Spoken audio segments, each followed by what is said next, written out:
Okay, I'm going to do kind of a unique video today. I'm actually going to talk about my resume, if you will, my past jobs that I've had. What do I do for a living? Okay, and I'm doing this for two reasons. Number one, of course, is to answer people who accuse me of not wanting to work or something for a living and I'm lazy and whatever else. And you say, well, you don't need to answer those people. I know that. I know I don't really have to answer them. I mean, the Lord, if you're saved, you understand what this ministry is about, what this ministry is doing, and what this ministry has accomplished. And I give all the glory to the Lord for that, not on me. But I'm doing this for the new believer that comes along and they hear these accusations against me, that I'm lazy and things like that. I'm going to show you what the Bible says in the second part of this study. I'm going to, if you want to call it a study, it's more of a testimony type of a thing. I'm going to show you the scriptures that talk about a man in ministry being paid. So we're going to get into that. But the other reason I'm doing this study is because there are a lot of young men out there that get very fervent for the Lord. They want to serve the Lord with their lives, which is great. Praise the Lord for that. But they want to go right into ministry as teenagers. There's a very big danger in that. The Bible talks about a novice. He can be lifted up with pride and he falls into the condemnation and snare of the devil. All right, you're not supposed to be a novice. And I don't care how much you love the Lord and how much you study the Word and everything else. Being a novice is not an insult. It's just simply a time period of your life where you need to learn some things. And I do not recommend that anybody in their early teens or early 20s goes into ministry as far as full time. Now, of course, you can have ministry and witness to people and do things for the Lord. That's great. Absolutely. Serve the Lord with your life. Yes. But full-time ministry in terms of being a preacher, a teacher of God's Word, a pastor, a bishop, whatever you want to call it, you need to be older. You need to go through some things. And I'm going to tell you today, I'm going to go through these jobs that I've had. I'm going to tell some stories. I'm going to show a lot of pictures. It's going to be kind of I did my testimony years and years ago, and I've had to redo it because I was confused about some things in the past, and I've since repented. Of some of the things that I've, was in my original testimony. I was saying, just to give you a little thing here, I was saying that I got saved as a boy in Sunday school. I did not get saved. Okay, that was not true conversion. It was false. Okay, my salvation came when I was 25 years old. So that's why I'm going to redo the testimony. But I thought instead of doing just a big, 3-hour testimony or something, I'm going to split it up into different sections. So this is going to be part of my testimony, the thing of my working past, what I've done for a living since I started to work. So the first part of this little video here is going to be my job past, what I've done, how I started working in the secular world, the different jobs that I've had. Definitely had some unique experiences in the working world. I'm going to be relating those. Like I said, I'm going to be showing a lot of pictures from my own personal photo album, stuff online, things like that. So it's going to be pretty neat. Some of you probably are going to be interested. If you're not, then watch something else. Plenty of junk on YouTube to watch. But the second part of this study is going to be getting into the scriptures of why you support a man in ministry, what the importance of it is, and I'm going to talk a little bit more in depth about what goes on here, what our goals are, what we've done in the past, what we're doing presently, what we're going to be doing in the future. I'm going to talk a little bit about that too. This is for, the second part's more for the people that want to support this ministry, why you should. Okay, so that's what that's going to be about. It's kind of weird because I actually, as I was writing the notes, I just wrote a couple here on this little tablet. I didn't even realize this until here, just doing the notes for this. I've actually had 7 jobs. The 7th being where I'm currently at, King James Video Ministries. Okay, this isn't just, again, let me say that. This isn't just me flippantly doing this thing here on YouTube. YouTube is an extension of King James Video Ministries. That's the real ministry. It's not Husky 394 XP, which there's a tie in there too, which we'll be looking at today. I'm going to show you the proof of my logging past. But, Bryan Denlinger is not just a YouTube personality, okay? Some guy that has a webcam or even prosumer cameras that I use and audio equipment and stuff. YouTube is not it. It's King James Video Ministries. King James Video Ministries has existed now since 2008. So even before I got on YouTube, King James Video Ministries was there. So we're going to talk about this. How did it all start? Well, in the summer, I guess, of 1989, when I got out of school, and I was going to Pequea Valley High School at the time. Well, that's where I graduated from. And when I was 14 years old, I wanted to get a summer job to earn a little bit of extra money. So I went to a historic railroad in the area. It's called Strasburg Railroad down in Lancaster County, Pennsylvania. Just outside of Strasburg, the town of Strasburg. You go down 741, Route 741, leaving Strasburg, and you go down there, it would be on the left when you go out of Strasburg. Strasburg Railroad on the left, the Railroad Museum on the right. And there's it's like a whole area dedicated to trains and everything else down there, because it was an old freight line, I think 1830 or something like that. I mean, it goes way back. Very, very old historic railroad down there. So it's neat that they've kept it going and things. But what they do is they have real, true steam engines, and I'll show you some pictures here. A lot of different steam engines and things, and they still operate the same freight line that goes from Strasburg to a little town of Paradise. And my father was actually raised in Soudersburg, which is not too far from Paradise, so he went and he'd watched the steam engine when he was a boy. I mean, this thing goes way, way, way back. So, you know, I grew up on Peach Lane, like kind of Strasburg Railroad's down in here, and then you go up the valley up on top of the one ridge and the one hill, and I could hear the steam engine, the whistle going, you know. I could hear it growing up, and and I heard it, you know, quite a few hundreds of times all the years that I worked there. I worked there for 5 years at the Strasburg Railroad. But anyhow, what happened is I went in, and there was a dining car restaurant, is what they called it. It was there at the Strasburg Railroad. They built a tourist attraction around the railroad freight line thing there. And they built a bunch of different things. They had gift shop and, you know, photo booth and different little touristy things. And then, of course, they had a restaurant. And so I got a job my first job was a bus boy. Okay, in other words, I would clean tables. I would go out and I'd get the trays. You'd go up, you know, when you go into the Strasburg Railroad dining car restaurant, you'd go in there and you'd do your order. And they give you this tray, this dark brown rectangular tray. And then they'd put your food on that and your soda and whatever else that you wanted. And then you'd go sit down and you'd eat. Well, it was my job, when those people were done, they'd take their tray up and they'd put the trash into the trash can and put the tray up on top. So my job was go clean the tables and go out and get the trays and clean those. And so I'll show you a little picture here. I had to search for a picture. I couldn't even find one. It's been totally changed now, which is pretty sad, but the dining car restaurant's different today than it was back when I was working there. But they had a promotional video from back in the 1990s, I think it was, and they showed the restaurant the way it was when I was there. So this is a picture of it. I'll show you here with some little arrows where this is where I would stand here, back in there. That's where I would wash the trays and everything, wipe them down. And here, this glass case was where they had the ice cream at, and then you can see the soda dispenser here, and that's where the counter was, and you give your order. And so that's how I started. I started bussing tables, you know, and I'd go out there and I'd have to change the trash bags, you know, empty the trash bags and stuff, take that out back to the trash area, and then of course occasionally I'd have to take the trash, carry it down to the dumpster down at the far end of the Strasburg Railroad complex, if you will. And so I had different duties like that. And of course, if people needed ice, you know, for the soda machines and things, I'd have to fill that, and just different little duties like that.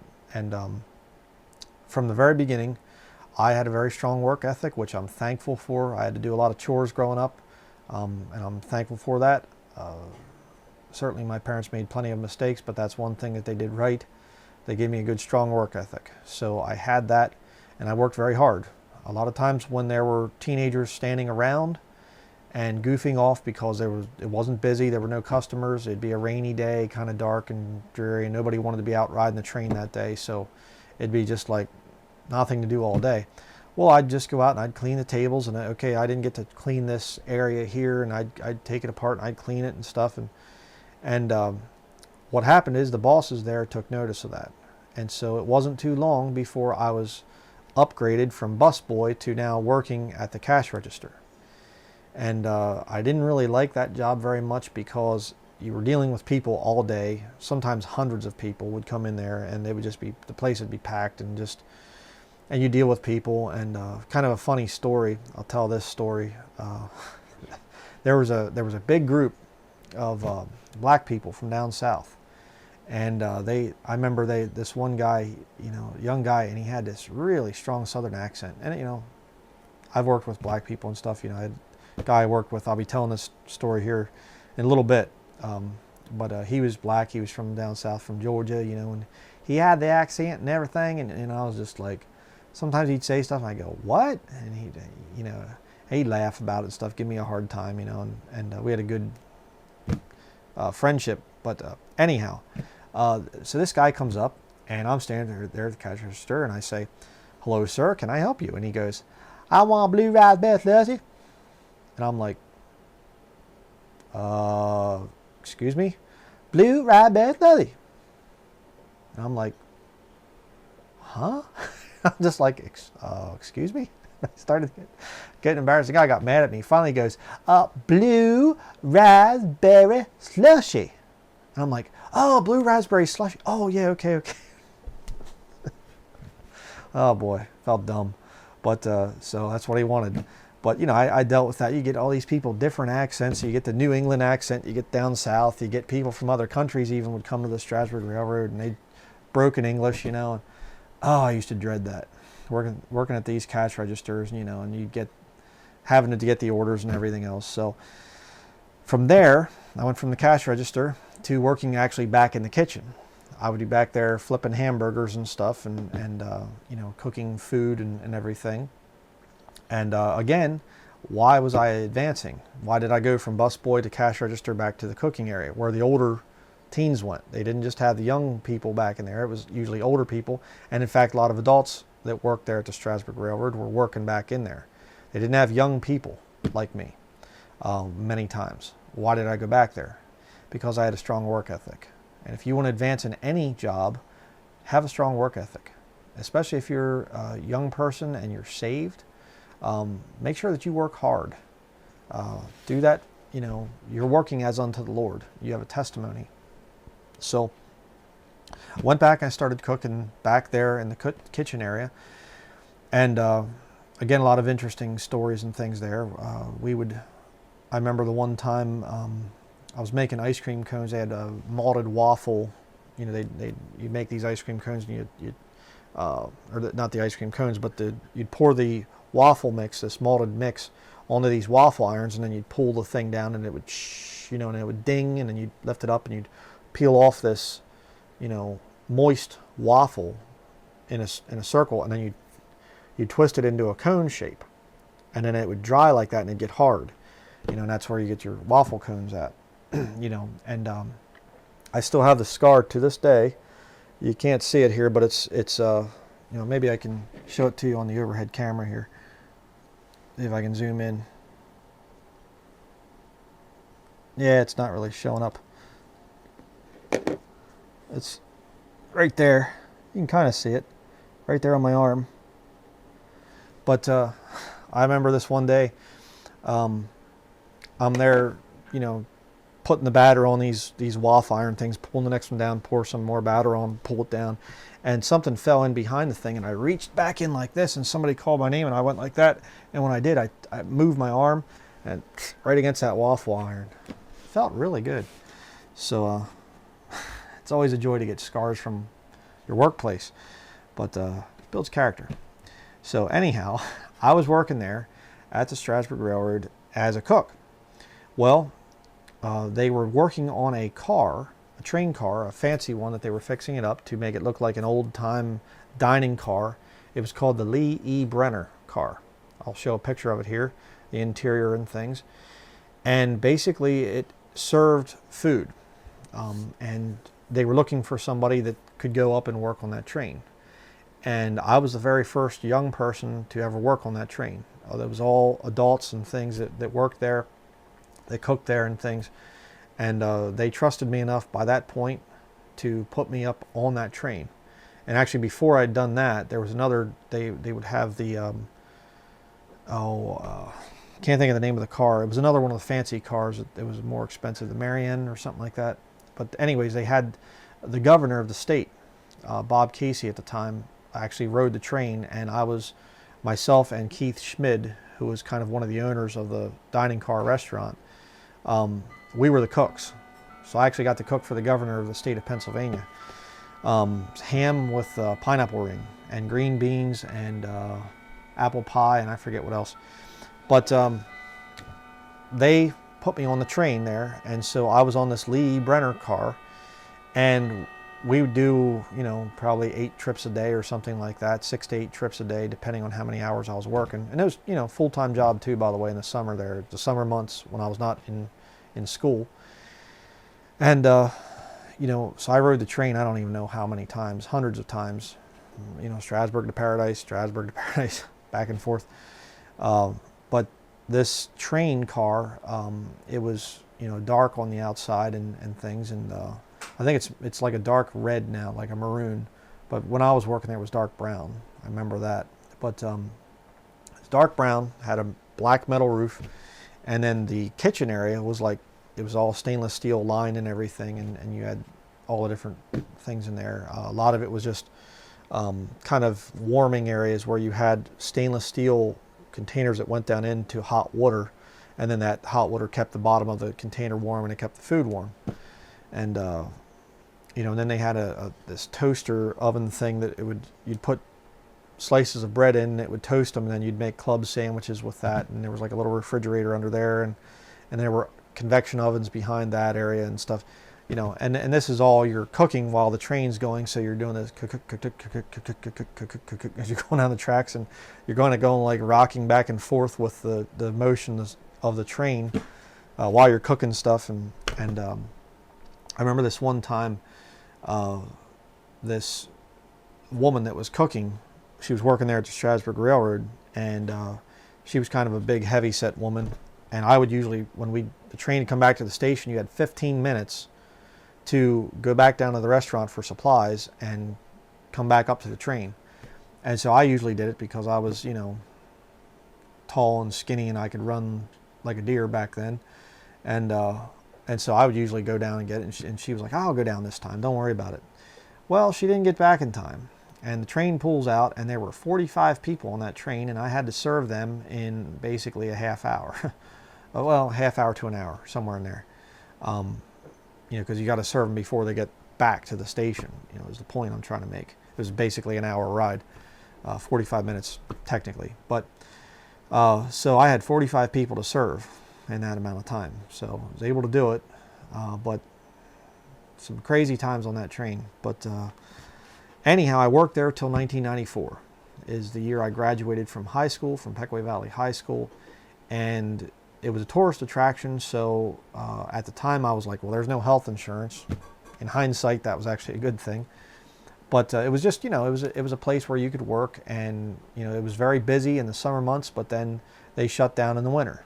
So I'm like, well, this obviously can't be my full-time job.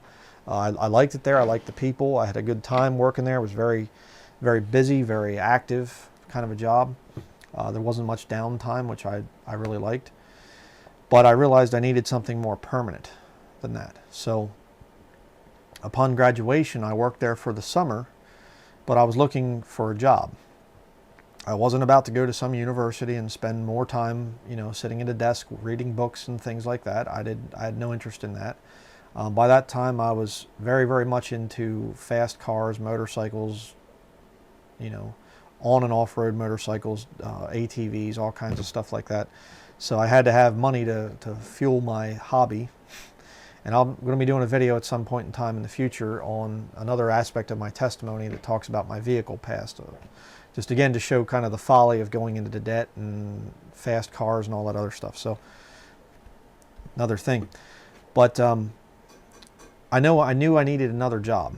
One that would be full-time, year-round. I wouldn't have to worry about seasonal work and things like that. So I should mention too, by the way, during my high school years, during the winter months, I was also working when I was not in high school.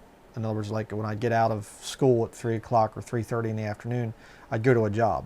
So I was working even during high school when I was driving and things like that. The first place I worked along with the Strasburg Railroad in the summer, and then this place in the winter months, was a place called Timberline Lodge. It was actually not too far from where I grew up at Peach Lane there, down in Ronks, outside of Strasburg. And Timberline Lodge at the time was a very, very high-class restaurant, extremely high-class, really expensive food. They had a bar and stuff too, and I worked there as a dishwasher. So again, you know, working at jobs that are not really high society type of, you know, jobs, that's a good place to start out. Don't think that you have to have the very best job right away. Work your way up. The other place I worked during my high school years, mostly towards the later part of my high school years, I worked there for a couple months, was up in Hinkletown. I would drive up there, actually drive over to New Holland and pick up my brother-in-law, and then the two of us would work for this place in the evening for a couple hours. It was Snyder's Crafts is what it was called. It was a Mennonite guy named John Snyder. They had they made woodworking and stuff like that, little jelly cabinets and little nightstands and things like that. Nothing real big furniture-wise, but I worked for him as well during high school. And actually, the one time he needed some help delivering some tables, different places and things, and he asked if I'd, you know, play hooky, so to speak, from high school, which I was very glad to do. And so I went and I actually made money that day, and just didn't show up at high school. So, but so I worked Strasburg Railroad, and I worked at Timberline Lodge and Snyder's Crafts. Ironically, Timberline Lodge now is some kind of a Babel building or something. They closed it down after I had left there, and now it's some Babel building, bought it or something. So I can't get pictures of that either. But upon graduation, I worked for the Strasburg Railroad for that summer, and then I went and I worked for Susquehanna Sante Boat Works. A man at the Babel building I grew up at, Sam Spencer was his name. He was working at Susquehanna Sante Boat Works, and he was like, oh, they're looking for a young guy. So I was like, you know, hey, put a good word in for me. And so he did, and I got an interview, and I went in, and they hired me. Oh, and by the way, I started at the Strasburg Railroad. I started at $4.25 an hour is what I started at. When I went to the boat place, Susquehanna Sante Boat Works, I started, I think it was $7 an hour. So, and you know, it was 1989 when I started at the railroad. When I started at the boat place, it was 1994. You know, late 1994. Well, I shouldn't say late, but the fall of 1994. And I was there for 3 years, essentially, which I'll describe in a minute or two here. But it was over in Willow Street, Pennsylvania. And basically there was Mellinger Manufacturing. If you go through Willow Street, I forget the name of the road, but you go through Willow Street, Kendig Square would be on your left. You're heading through Willow Street, and down on the right, you know, if you know where Kendig Square is, if you've ever been to that area, you can basically see down to Mellinger Manufacturing.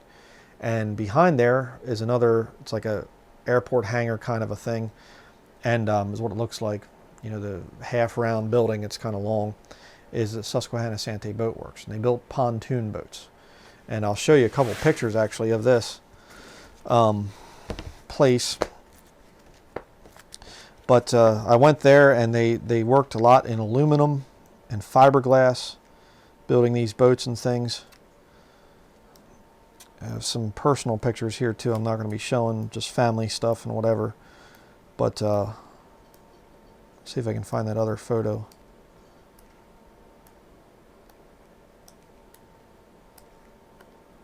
I know there's another picture of it in here somewhere. A little bit better picture of the inside of the building. But, oh, there it is. Okay. Let me zoom in here to this picture.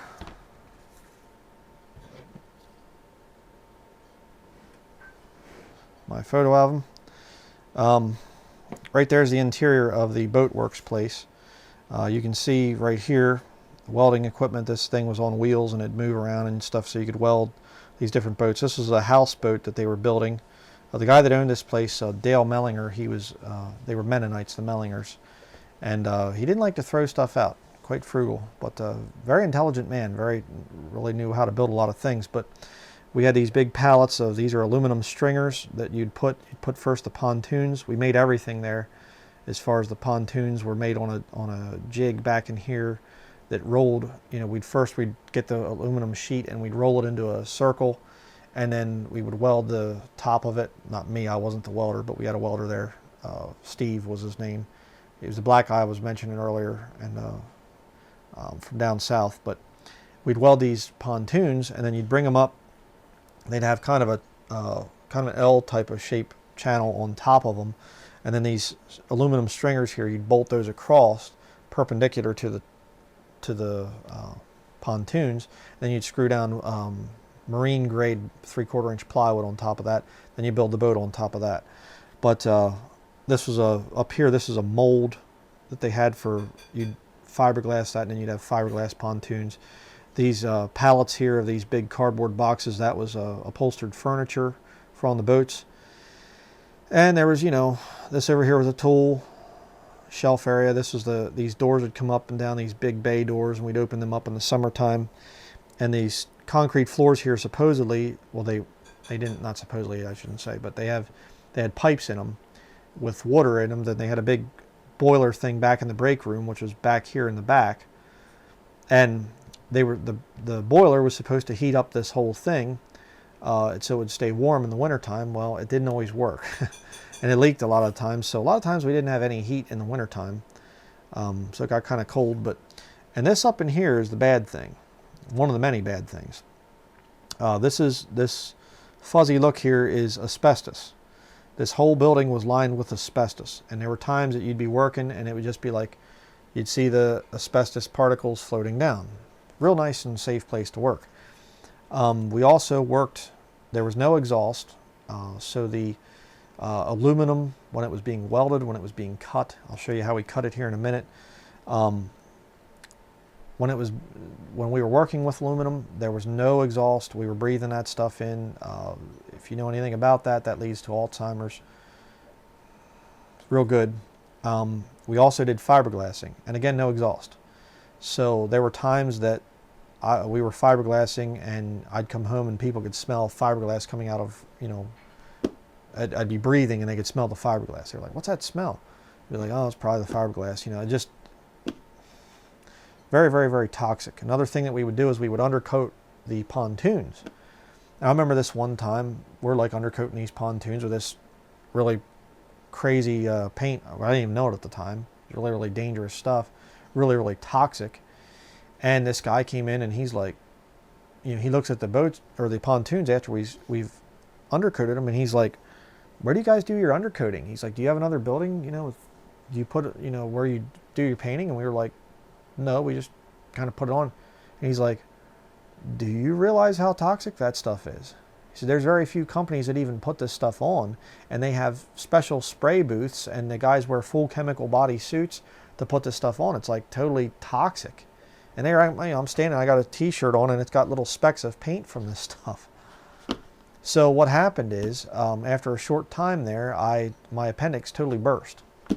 And I had to go to the hospital and things, and while in the hospital, work was kind of slow here, so they said, just, we're just going to temporarily lay you off, we'll bring you back, which I did. If I'd had enough sense, I'd have left then. But extremely toxic. And I just rely on the Lord, to cure me for my years of my 3 years, essentially. It was more like 2.5 years of just health being destroyed at that place. It's really, really bad. I'll show you another picture here of me inside there. You can see I don't have a beard at this point. That was my nephew. They came to see me the one day at my job here. But this is the kind of boat that we would build. And, this ladder, I forget where they put these ladders at, these steps and stuff that they'd put on. But, these pontoon boats, they were made for the Baltimore harbor. And, we would put the windows in, and we put all this aluminum sheet metal on the outside. We put the chairs on the inside and the carpet down and whatever else we had to do. But they were about 54-foot long boats is about what they were. But this here is a plasma cutter, and works off of electricity and things. And you would use that to cut aluminum sheet metal and things. You'd use it to cut through aluminum, pretty thick aluminum. And I remember the one time I was using that thing, I was cutting some aluminum sheet metal, and it actually, a little, not a spark, but like a little glob or whatever of molten aluminum actually went inside my nose. That hurt a little bit. But, you know, we had a good time there. The guys that worked there, we had, you know, a lot of fun together and stuff. It was a very small shop. It was Dale Mellinger back in the office, his son-in-law and a secretary out in the shop. It was myself, Sam Spencer, and Steve Cozy, and then later on it was a guy named Jack Tomlinson, and we were building these 54-foot boats. No blueprints, no, you know, just kind of like this goes there, that goes there. There were many, many times that they didn't get parts in on time, so we were like, you know, can you build the roof before you build the walls or something like this? It was very, very messed up, and what ended up happening is it really kind of, it was a weird thing going from the Strasburg Railroad, where it was just busy, busy, busy all the time, to now you're standing around going, we're waiting for parts to come in. And it was like, you know, don't clean this up or don't clean that up because we got plans for this or we got plans for that. It was just, it was kind of weird. But that was kind of an odd place to work. But what happened is, after I had been there for a while, this problem just was getting worse and worse. I mean, originally when I came there, Jack Tomlinson was not there, and Jack was one of those guys that was born with a wrench in his hand, kind of a deal. I mean, the guy had an incredible mechanical aptitude, very, very intelligent man, and he came in as the foreman of the shop. And it was taking about 3 months to build one of the big boats, and a couple weeks to build a small, like a 17-foot to 21-foot, just like personal pontoon boat for families and things. And when Jack came, things changed, and all of a sudden we were building those boats. The big ones, we were building them in a month instead of 3 months, and the little ones, we were building them in a matter of days. The one time I think it took us like 2 days to build a small boat. I mean, the whole thing, done. Carpet on the thing, all the upholstery, everything. So, I mean, he really revolutionized things. So, but this son-in-law mostly, and it was back in the office thing, he was something else. And a lot of times they were getting orders and they weren't ordering parts on time, and it was some big problems there. And so this one day, I remember we're all out there in the shop, and Sam Spencer he had left at that point, and he retired, and there was a younger guy, Brendan or something like that, I think his name was, and he was from a temporary agency. You know, he was working there, a temp agency guy. And so myself and Jack and Brent are standing there, and we're just talking and whatever, and comes over the loudspeaker, Jack, please come to the office. And we're like, oh boy, you're in trouble now, you know, give him a hard time. Yeah, you're going to get it now. And he's laughing, you know, and he walks back in. And he comes out, and he just like, face is just like pale. And he's going, we're like, you know, what's going on? And he's like, they just fired me. What? You know, here's this guy that just, you know, revolutionized this place, is doing a great job. They just fired him. And, you know, we're just like in shock. And then I get called in. So I go back, and I'm just like, you know, just in shock. You know, this guy that really made the place really good, you know, and there was different workers there too. I'm not going to get into all that, but you know, I go back in there, and but it was never more than like 5 people working there at a time. I found out later it was because of the OSHA requirements. You know, there were so many things that were unsafe there at the boat place. They wanted to keep it under 10 employees because that way then you can't get OSHA coming in and, you know, forcing government regulations on you. But, I mean, they had a big staple gun. Just to tell you this little story. They had this big old staple gun, and the safety part that, you know, where the staple comes out at, the little trap door that's on top of there would fly open. So you'd shoot a staple, and these are big staples, you know, and they'd go flying across the shop. real safe. But so they called me back in and they're like, we want to give you Jack's job. We want to make you the foreman. I'm like, me? I'm not qualified for this. I do not want to be the foreman of this place. By that time, it was just like a headache going into the place. I was just, every day I drove in there, we worked 4 10-hour days, and then we'd have 3 days off. And, I started work at 6 o'clock in the morning. So I'd be driving in like 5:30 in the morning and just going, I hate this job. I hate this job. And so, they fired Jack, and I was like, and they were like, yeah, we want to have you, as a foreman. We're going to hire some Amish, and stuff, because they work for low wages and no health insurance either. So they're like, and they don't care about safety regulations either, so, or safe equipment. So they're like, yeah, we want to make you. And I was just like, no, I'm sorry. I'm leaving. And they were just like, okay, So I went and I got my stuff, my tools and things. I had a couple other things there, and I threw them in the back of my truck, and I'm like, see ya. And the guy that was working there from the temp agency, he was like, I guess this doesn't look good for me either. I was like, I don't know, man. See ya. Bye. And so later on, I found out that they came out and they told him, yeah, you're done too. So they just like in one day, just, and the business went under after that. So weird. But never did quite understand all that, but whatever. I found out also, too, the guy Jeff, the son-in-law of the Dale Mellinger that owned the place, this guy Jeff was actually wanted for like fraud or something. He's like running from the law or something now. Nothing but the best. But so I get home, and I was living at my parents' place at the time and everything, and I'm just like, I had been saving up money and buying some woodworking equipment, in my spare time. And so I just decided, I was like, I'm going to go full time as a wood turner.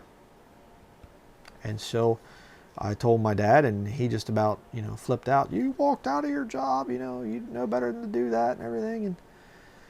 But he eventually, was okay with it. And he said, okay, well, we'll get you a tax number and we'll, see what we can do here. And so I started my job as a wood turner, professional wood turner. And I'd already been learning, I'd already been practicing and things, but I thought, this will be interesting. I'm going to make money, as a wood turner, and that's what this album's mostly about. So I'm going to show a bunch of pictures here.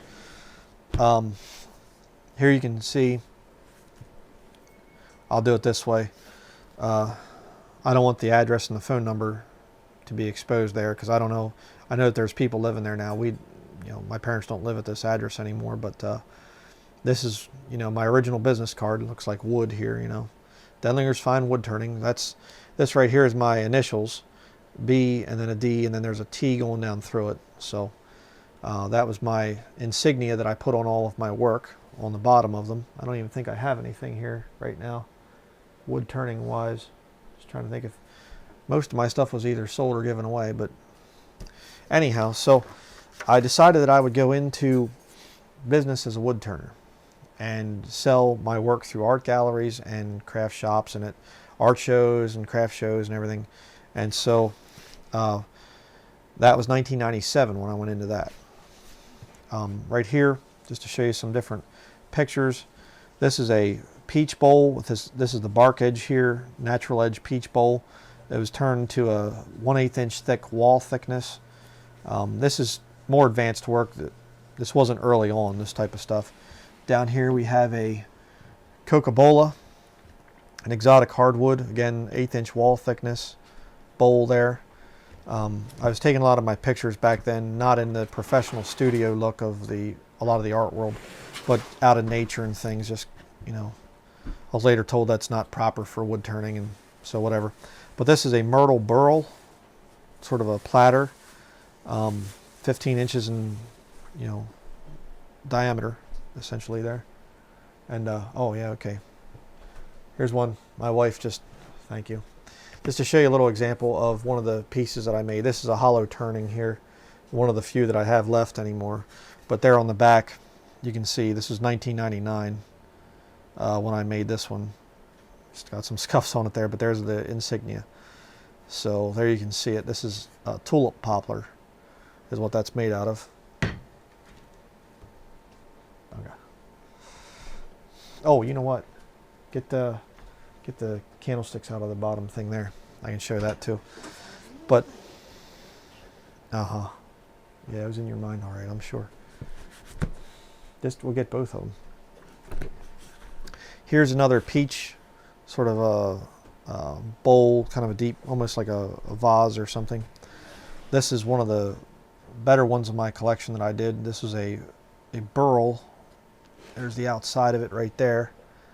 Kind of, you see these big cancerous looking growths on the side of a tree. They're actually really beautiful inside. Show you some more of that in a minute or two here. This is black cherry, and just set them right here. I'll get to that in a minute.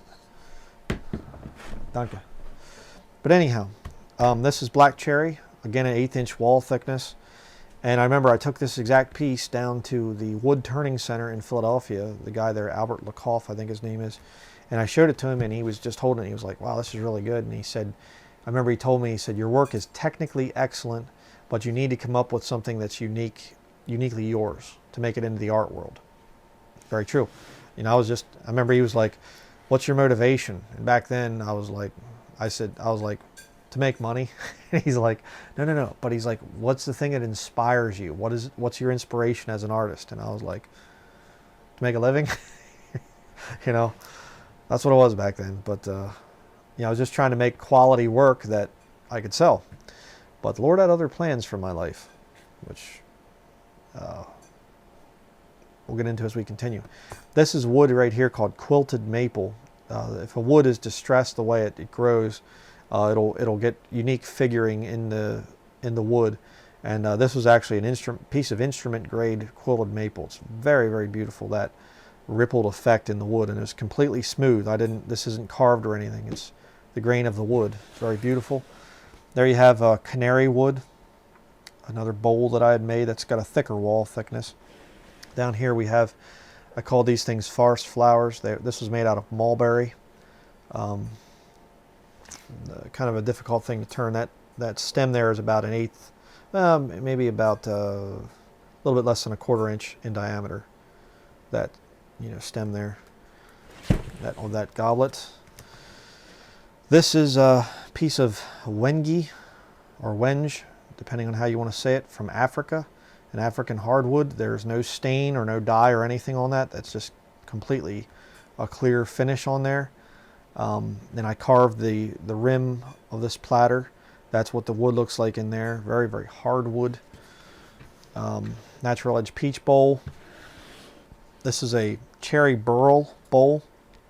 I took a picture of it on top of this burl cut in half. You can see what the burls look like, that thing, but you can see the grain of the wood is very unique, very interesting. Again, a tulip poplar platter.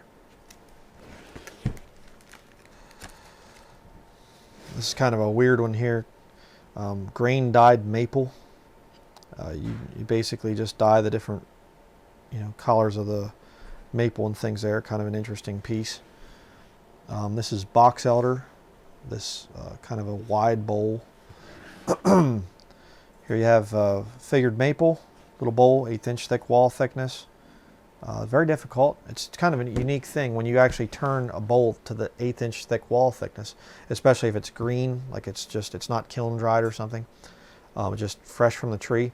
It has a lot of moisture in it, and when you turn down to an 1/8 inch thick wall thickness, the way that you turn it is you're not using your calipers the whole time. You actually put a light against where you're turning at, and I'll show pictures of me wood turning here in a little bit. And you actually go by the light that comes through. The wood becomes translucent, and you can actually see it'll be darker, kind of an orange red, and it'll turn yellow where it's at that 1/8 inch thick wall thickness. Very unique. This is a bowl here. One of the nicer ones. I actually gave this to some brother and sister in the Lord that are friends of the ministry. This is mahogany, and it's got a black dyed exterior. There's my first wood turning right there. This is pine. There's a bunch of pine boards glued together. This is the first one I made in high school in my wood shop class. That's where I first discovered wood turning, how much I loved wood turning. This is another one I made in high school. This is a cedar, eastern red cedar. stump that I cut it. You can't really see the line too good right there, but it's hollow inside. It's like a little box. I still have that one. Still have both of these in my private collection. I'm sure they're worth millions of dollars by now. Probably not. This is a black cherry multiple axis goblet. These are turned on different axes, so you'd have, this, it turned, this way on the lathe, and then you remount it and you turn it this way on the lathe. Yeah, pretty difficult actually. And then you turn this one on another axis. So it's 3 different axes that you turn that on. Down here is a figured black cherry, kind of an end table that I'd made in high school.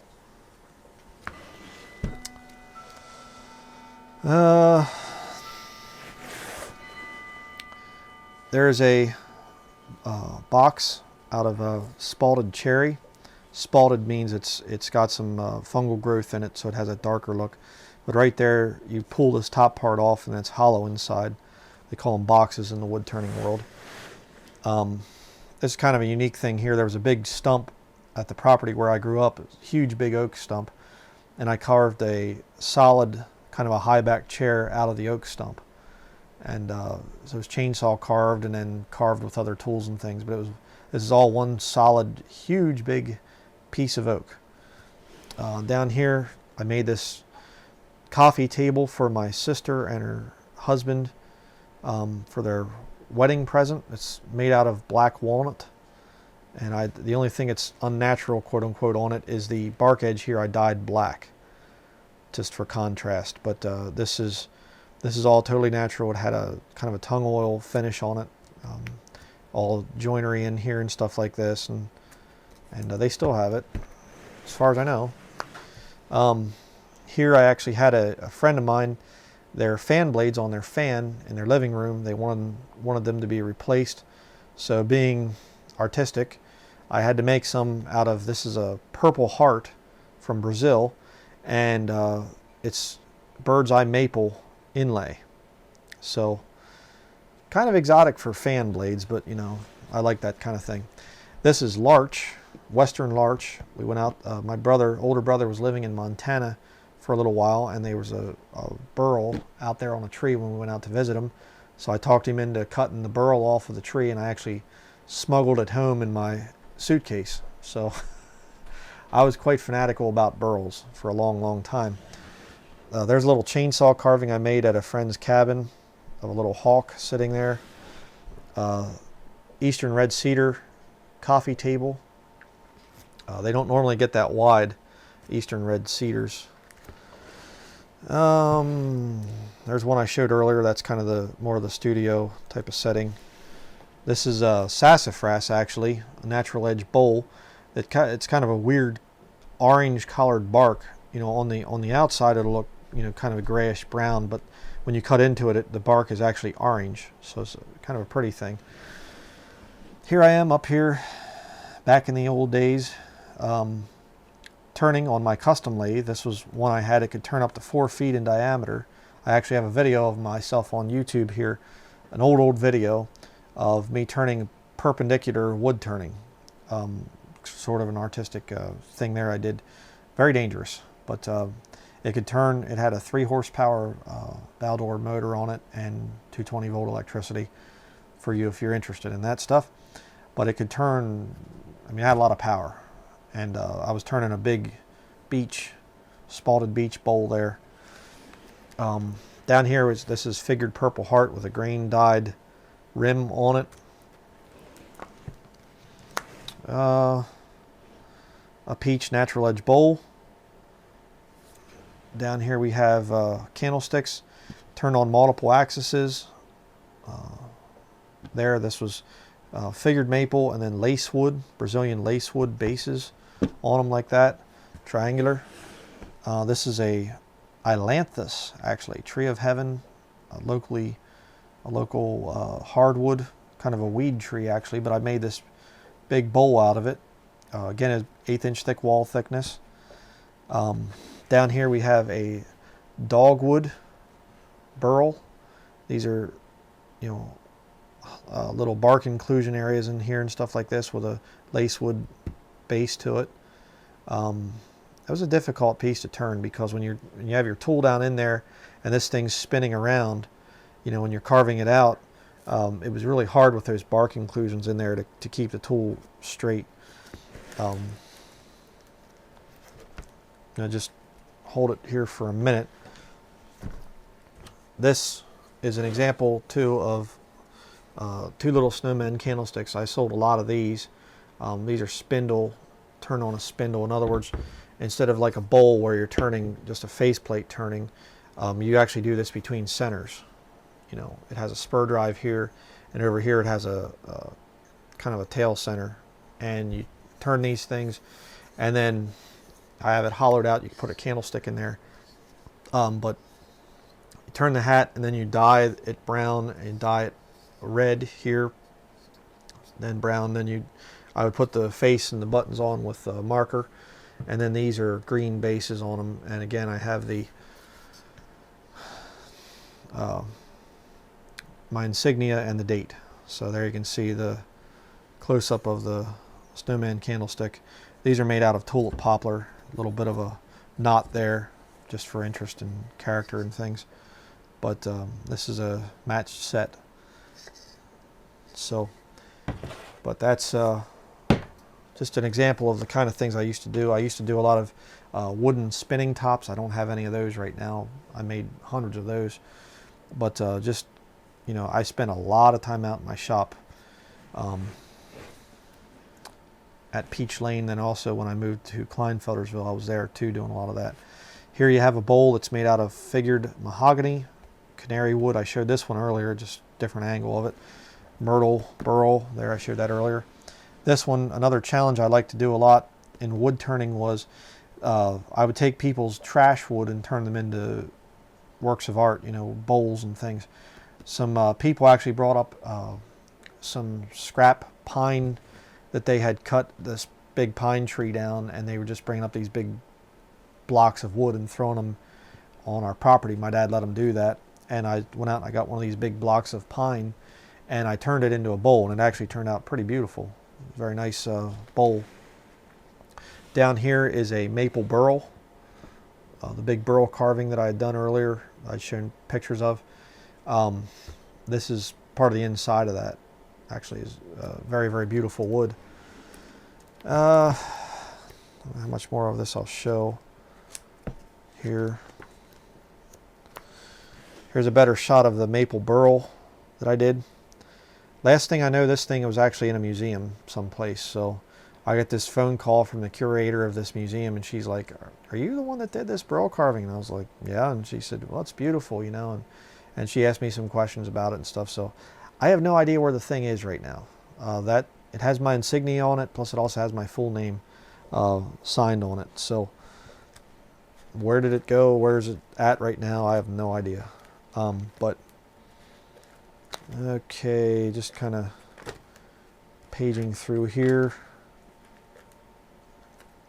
Just to give you an example, I don't remember some of these things, but this is it's really dark, you can't really see too good.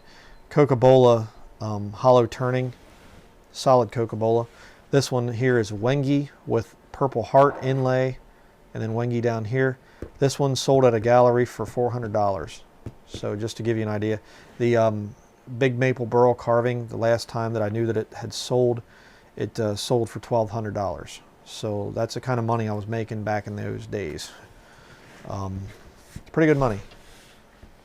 There's the cedar, Eastern red cedar coffee table that I had made. Natural edge coffee table is what that's called. Kind of a contemporary piece here made with perpendicular turning. This technique I came up with back in the day was an ailanthus, and actually had this vine growing around the tree, and the tree grew around the vine, and then I turned it on this side and then on the other, and then up top here too. This is a difficult piece to do, very difficult. Down here was a wood turning, or a wood carving show, I should say, that I was at, that I attended. This burl piece that I had, it got first place in the other category, and then second place, second best of show. So there it is. But then you can see my other items here I had for sale. This is a really nice piece too. I'll show this one. This is a Western red cedar burl, natural edge bowl. Very beautiful piece. This is zebra wood, a little bowl made out of zebra wood. This is one of the first pieces I sold right when I went into business for myself. This is figured bird's eye maple, a big bowl that I'd made. There's a grain dyed tiger maple. Again, some of the early pictures of some of my early work that I was doing, selling at art shows, craft shows, and things like that. Just different pieces. Another picture of it there. I just had these laid out on a bed at my parents' home there. Some of my work that I had done that I took to the show. There's my first lathe that I started out on. Ironically, this is the one I still have. I got rid of all my other professional stuff, but little Delta 110 volt, I think 3/4 horsepower lathe. But there's that one. There's some of my tools up here. That's how I started out, in an old shed. Let's see here. What other pictures do I want to show? There's some pictures of me early on. Wood turning. If you don't know how a wood lathe works, you put a piece of wood on there and it spins it around. You can see up here, there's a chuck right there that grips the wood, and then it spins it, and then you turn it, you put these tools against it, and it carves the wood like that. Here's another shot of another lathe I had, and there's me turning. You can see how the tool is carving away this portion of wood, and the shavings are flying off. You definitely get covered in wood shavings. There I am with, this is called power sanding. You put a little adhesive disc on here with 80 grit or whatever other grit, and then while this piece of wood is spinning, you're sanding it, and it's much quicker than just holding the sandpaper against the wood. Down there I am again working on this custom lathe of mine. I also had a big professional Powermatic lathe, which was really a good one, very solid and whatever. Let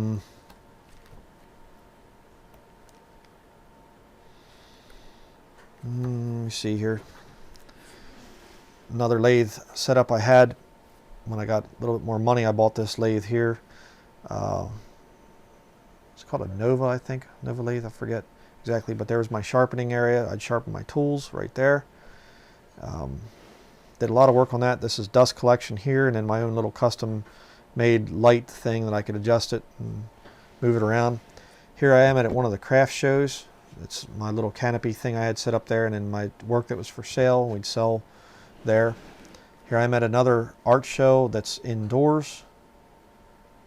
Another one down here. There's my sign, Denlinger's Fine Wood Turning, and you know, different things. This is the wood carving show at Kitchen Kettle Village in Intercourse, PA, and I was actually demonstrating there. So there's me turning, people watching. I had this little fence thing built, so if any of the pieces went flying, it wouldn't kill anybody. There I am again. I was making spinning tops while there, and that's where I got the second best of show for my burl carving. And I think that's it for that. Yeah, that's it for that. Let's see if I can get back to this one picture. Where'd that thing go? But that just gives you an idea of the kind of work that I was doing as a wood turner. I never did, you know, I wasn't getting rich or anything, really wealthy or anything doing it, but it was, you know, it was decent money. I'd make some pretty good money now and then on some of my pieces. There we go. And so I was getting better and better, going up with different galleries and everything else, but it was not very fulfilling, and it was like I was getting really tired, and you know, what I was really doing is I was looking for the Lord at that point in time in my life, and I was not satisfied making things for rich people, and I actually went on a mission trip to Honduras, and I lived in this extremely wretchedly poor village, and that really changed things for me. And I started getting into the creation science thing at that point, you know, talking to some of the people that were on the team. And, you know, because I was a professing Bible building Christian at that point in time. And I came back to America and I'm like thinking, do I really want to continue making art for rich people? And, you know, the answer to that was no, I don't. And so I started to really look hard for the Lord at that point in time. And it was around that time I got saved. And after I got saved, my desires for wood turning and everything really started to go downhill. And I was still making things. I was still making a lot of the production type of stuff like this. And, you know, just doing my best to earn a living and things. And I was a single guy, so it wasn't like I had a family to provide for or anything. And but I really started to spend my money, instead of the motorcycles and the cars and everything else, I started to spend my money on this. When I first got saved, I think I had 1 or 2 books in my entire collection. Well, no, I shouldn't say that, because I had all these wood turning books down here. Still a lot of the bottom shelf, you can't see it, but it's a lot of my wood turning books and things and woodworking and stuff like that. I was very much into that. But as far as books on other subjects, yeah, I didn't have very many. But I really started to shift, and I started to get books about the Bible and things like that. And so that's what I really got into. During this time period, I also started to study the thing of logging, of a lot of the old ways of timber framing and a lot of other things. Again, I can't get into all of it. It just take too long. But I started to actually make a living in logging. And and that was along with the wood turning. I didn't quit wood turning and do logging. Instead, I was doing both. Just another way to make some extra money. And I'll show you some of my logging records here. I mean, I have some videos of me, you know, logging, felling, you know, timber and stuff. But just to show that I was actually selling to sawmills. To show you some of the timber sale type of stuff here.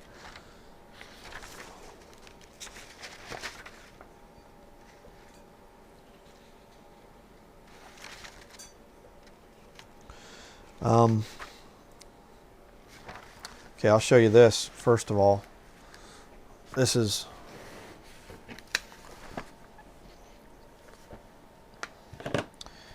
here we have Weber Incorporated, and they had poplar, basswood, red oak, black oak, white oak, chestnut oak, beech, ash, all these other ones down through here, and they tell you basically what your, you know, the prices and things like that, and then you have the different grades of it and stuff in here.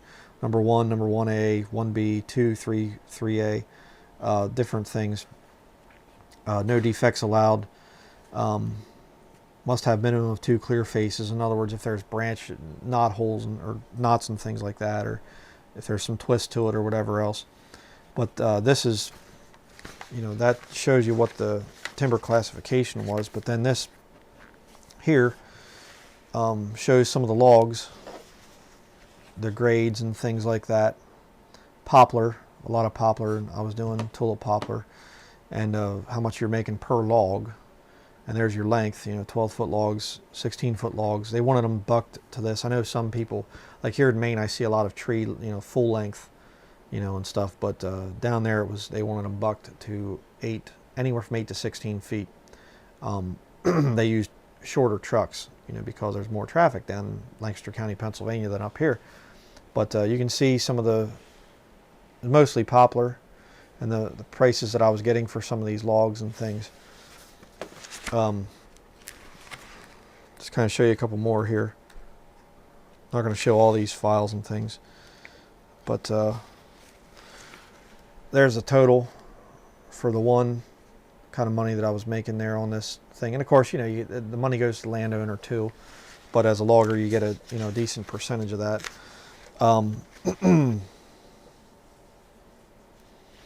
Just trying to find one here that's actually really worth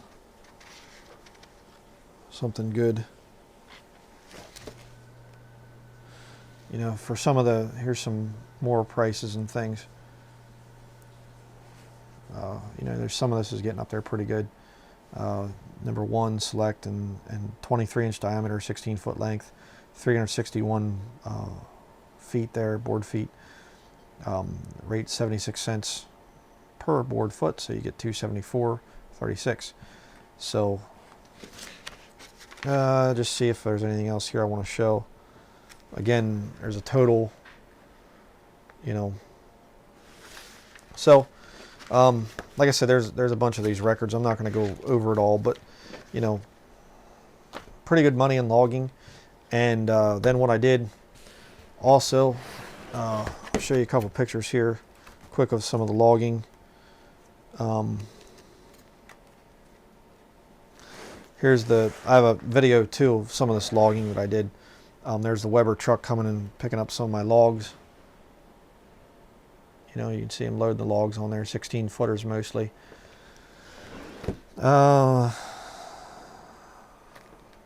Just doing a lot of work here. I'm just looking, see if I want to show anything else on here.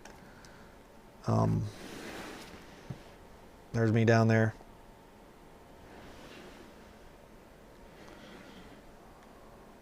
Some of the stuff you can't really see too good. I think that's about it for that.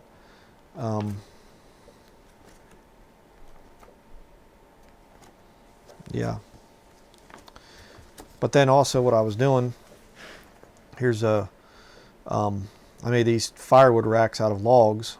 And they held 4 foot wide, 4 foot high, and 8 feet long. That's a cord of firewood. 3 face cords, 16 to 18 inch length firewood, 3 rows that are 4 feet high, 8 feet long. Put 3 of those together, you get 4 foot wide, 4 foot high, 8 feet long. That's a full cord. So I was selling firewood by the cord. I had a bunch of these cord racks built, and I'd sell to people. There's me on top of one of my piles of firewood. I'd go around to where the logging, I'd done some of the logging work, and you get tops and things, or logs that just weren't worth selling to the mill. And I saw them up and split them into firewood. And I was splitting all by hand with, maul and things, no power splitting. And so I was doing about one to two cords a day, about making $120 or so per cord. So pretty good money. So that's what I was doing, logging and firewood there. But this whole process, I was doing logging and firewood and doing wood turning initially for money, just purely, I just want to make money at this. And then I started to actually, when I got saved, excuse me, got hiccups here. I started to really spend my money on books and things, and just reading, studying a lot of videos and things like that. And it got to a point where it was like, I really want to do something for the Lord with my life, and I would really like to be in some kind of ministry, but it did not occur to me to do it full time. I was thinking to myself, I love working with wood, I love logging, I love doing firewood. Doing ministry full time was not something that I was considering. And I was going to a Baptist Bible building at the time, Liberty Baptist Church, and I had spoken different times on the Bible version issue before then, and I was getting used to speaking in front of people and everything else, and going out door to door and whatever else at that point in time. I was a very fervent Baptist at that point in time, and the Lord really started working on me about the thing of doing a video, because I'd seen Dr. Peter S. Ruckman's study called "What's the Difference?" And he actually had a, he'd show these Bibles and stuff, and he'd show it on camera. Here's where it's wrong, and here's, look, it's right there, you can see it. And I thought to myself, it'd be really good to have this on video where you can actually show people, overhead camera kind of a thing. Of course, I didn't have an overhead camera. I just bought a camera and put it on a tripod, and I'd hold stuff up like this. And I thought to myself, this would be a good thing to do. So I made my very first video, and I was giving them to people. From NIV to KJV is what it was. Very, very poorly done, to be quite frank. I had no idea how to do video editing. I gone out and bought a JVC Averio camera, just a little cheap thing, and I mean it was a very poorly done video, but I put a lot of time and research into the thing, and I thought, hey, this might really help people. And so different people said, you know, you got to get this thing out there, you got to sell these things. And I'm like, how can I do that? And I contacted my accountant, who I dealt with for years with the wood turning stuff. And I said, am I allowed to sell DVDs? And she said, it's a taxable thing and stuff like that, you know, and yeah, go ahead.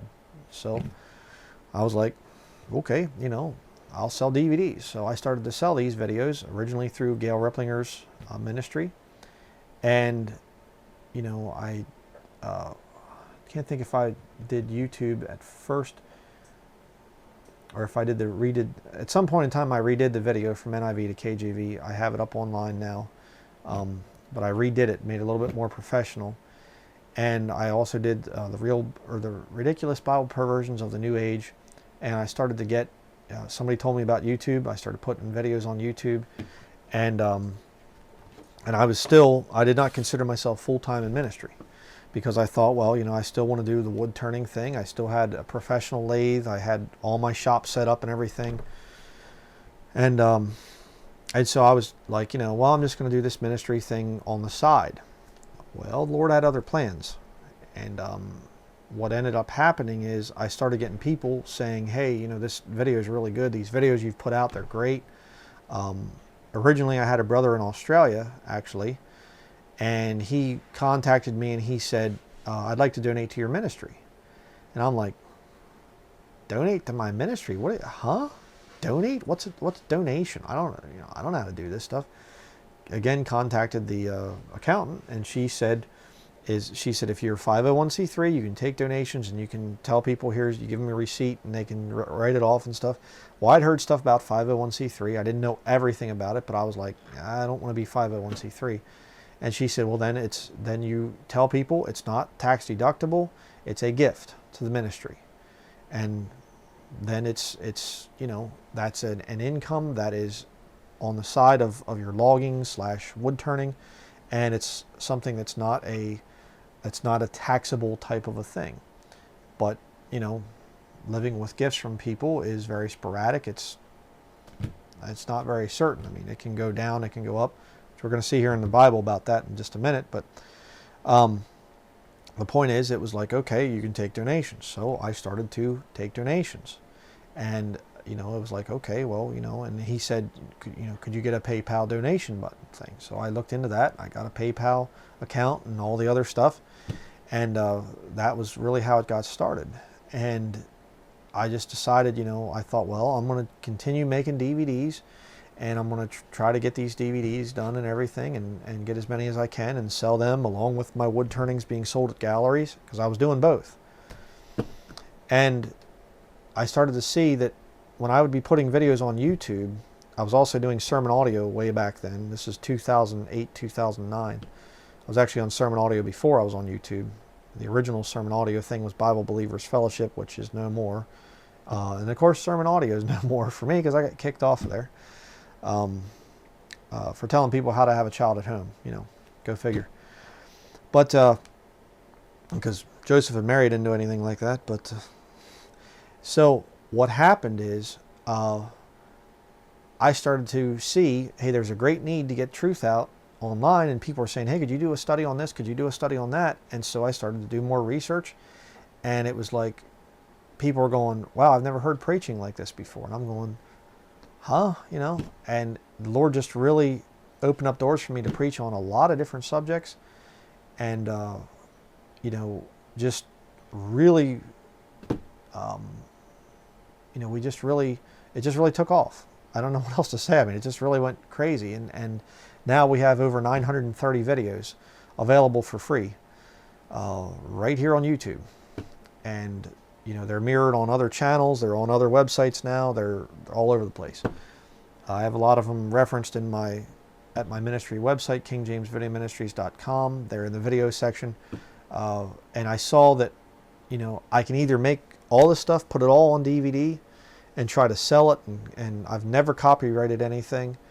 And I thought I could do that and try to make this thing about, just making a lot of money and things and selling product. But I thought, I'd rather spend my time, instead of trying to produce all these DVDs, and I have all the equipment to do it. I have the DVD duplicator, and I have the printers, and I have all the other stuff. But that stuff takes time, and it takes me away from doing more videos. And also, selling the videos, okay, it's an income, but it also takes me away from doing more video. And so Lord kind of impressed on me, there's not going to be much time here for the Bible-believing Christians to be bringing out truth. So I've just been since 2008, I've been really pushing hard. I shouldn't say 2008 because I was still kind of on the fence of what to do there, but 2009 was really the first year I really started to push hard, getting stuff out on YouTube, answering a lot of the false teachings out there and things too. And since then, I've been working just nonstop, and the Lord has provided for me, and now my wife and our son. He's provided for me, and that I can stay in the ministry. But there's a key to that. I'm going to talk about that here in just a little bit. How you do full-time ministry, why the Lord has allowed us to continue full-time. Because I never have said, I'm done with this over here. I'm saying with the wood turning. I still am technically a wood turner. I still have all the equipment. I don't have my big lathes anymore, but I have my little one, and I can still turn wood. I might even do that in the future in a video. I'm not sure. I might do that. Don't know yet.